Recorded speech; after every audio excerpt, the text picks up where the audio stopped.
Serikali imeahidi kuleta mageuzi ya kidijitali ikiamini kwamba juhudi zetu za kujenga uchumi wa kisasa na kuimarisha misingi ya utawala bora lazima ziambatane na matumizi ya teknolojia. Teknolojia inasaidia kuharakisha utoaji wa huduma kwa umma, kuongeza ufanisi wa kiutendaji, kudhibiti mapato, kupunguza gharama za uendeshaji na kuimarisha uwazi. Hivyo ni jukumu letu sote kuhakikisha tunaitumia teknolojia ipasavyo. Tuzingatie kwamba uchumi wetu unategemea sana sekta ya huduma na njia pekee ya kuimarisha huduma ni matumizi ya teknolojia. Hivyo ni wajibu wetu kujifunza kwa kuangalia mbinu mbalimbali zinazotumiwa na wenzetu wa nchi ambazo uchumi wake unategemea zaidi sekta ya huduma na kutoa mawazo jinsi ya kuboresha teknolojia hapa nchini, hususan panapotokea changamoto. Kwa upande wa mwongozo wa matumizi ya akili mnemba, yani artificial intelligence, utahakikisha matumizi ya akili mnemba yanakuwa nyenzo ya kuongeza tija na ubora wa utoaji wa huduma kwa wananchi, kulinda maslahi ya taifa, kuzingatia usalama wa taarifa, maadili, uwajibikaji na ufanisi wa utoaji huduma.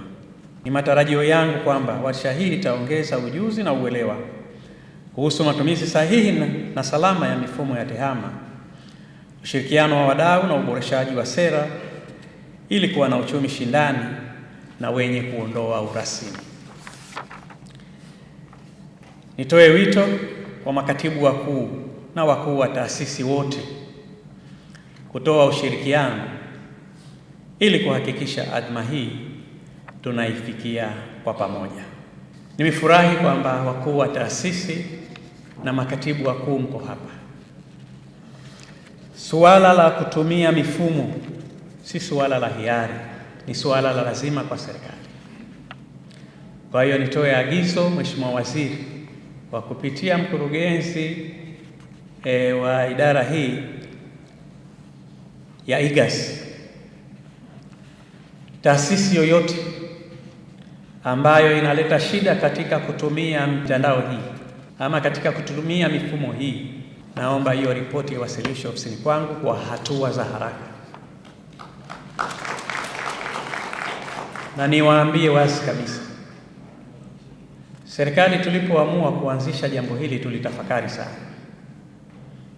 Kwa hiyo yoyote ambaye atashindwa kuchukua hatua za haraka kutumia mifumo hii, huyo mtu hataweza kufanya kazi katika serikali hii, na niseme wazi, huyo kwa serikali hii ya Daktari Hussein Mwinyi atakuwa hatofai na hatutaenda naye.